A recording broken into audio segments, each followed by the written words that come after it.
It's the AM show. Let's see if we can join Mr. Fredo Drejako, who's the Acting Dean Institute of Local Governance Studies, via Zoom. Hello, sir. Hopefully, we can hear you now. Good morning. Hello, good morning to you, sir. Good morning. Okay, great. Great. All right, so, you know, good morning. Okay, sure. I can hear you now. We've been looking at the market situation, but I also wanted to ask from the perspective of the MMDAs, what do you think they can also contribute to making the market and the people in the market make it easier for them to respect the social distancing rule in particular? Well, for starters, the Assembly has got a lot of powers that they exercise. The markets and the lorry parks, let's be I want to add the lorry parks. They are all facilities of the assemblies by law. The assembly can go into an arrangement with a private enterprise in a PPP arrangement for somebody to manage a market. But the facilities are the properties of the assembly. They own it and they charge fees and dues for people who use it. So the assemblies have a duty to also ensure that in times of emergencies, the assemblies also have a duty to ensure that the right things are done. Because the assemblies must prepare their emergency plans to ensure people obey their bylaws during times such as this. So if any marketplace or a lorry park is not obeying the rules, the assembly has even the power to shut down the place. It has the power to license the people who operate there. For instance, if you take the lorry parks, the assemblies gave licenses to various institutions. They could be PRTU, they could be whatever transport association. They must license them to operate in those markets. They own the markets. So that it is a key duty of the assembly, times such as these, to ensure that people obey. Okay, we seem to be losing you there, Mr. Jacko. We seem to be losing the sound on you. Hello, Mr. Jacko. Okay, unfortunately, and sadly, we have to end the conversation here. It looks like we can't move this forward. One of the other critical things I wanted to put to him, the assemblies are really powerful, but in these times, should they be exhibiting their power, or it should be a two-way thing?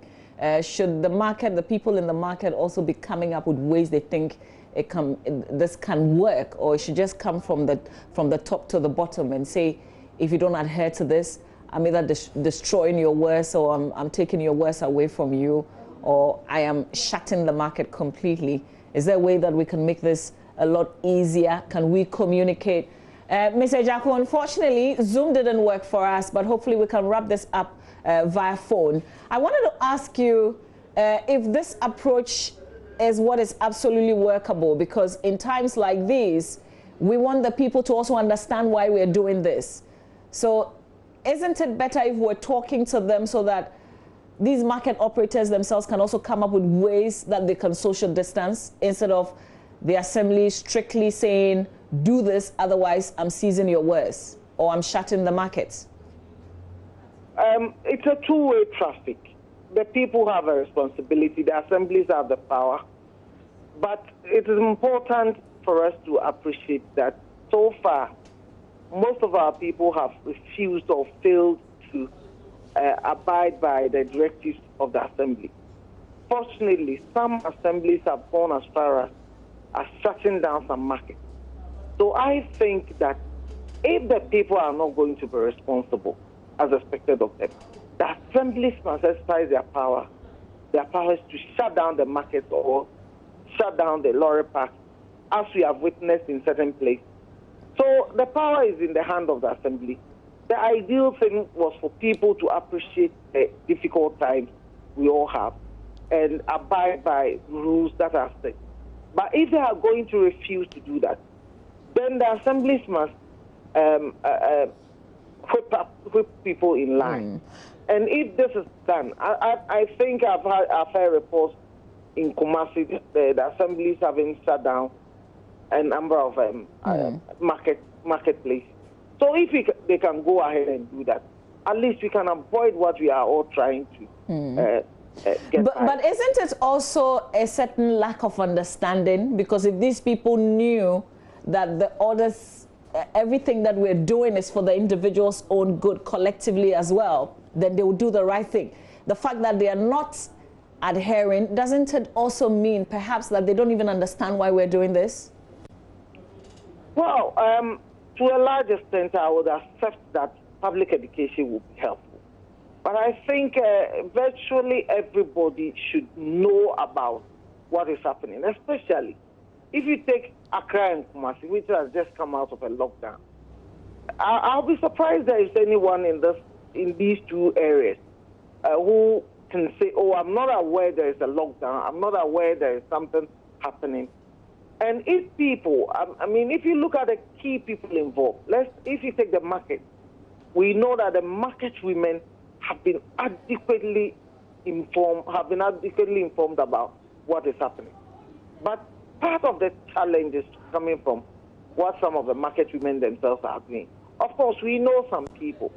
I have a personal attestation that I saw a gentleman touching things in a supermarket. And I confronted him and said, look, you're touching these things, you are not picking them. What was the essence of that? Indeed, people are deliberately refusing to do what is expected of them. And I also accept that some of them are ignorant, but then that cannot be enough excuse. But if people are going to fail to do what is right, as we needed the military and the police to insist on drivers not taking more than is required within the period, we need the market, the assemblies to also crack the whip and ensure that people obey the rules, or they should shut down some of the markets and the lorry parks. We'll come back to you again, sir, but for now, we thank you for your time. Thank you for this conversation. Mr. Fred Odruejako is Acting Dean, Institute of Local Governance Studies. We'll bring you show business, but this is certainly a story that we will keep telling and bring you all the angles. Stay with us.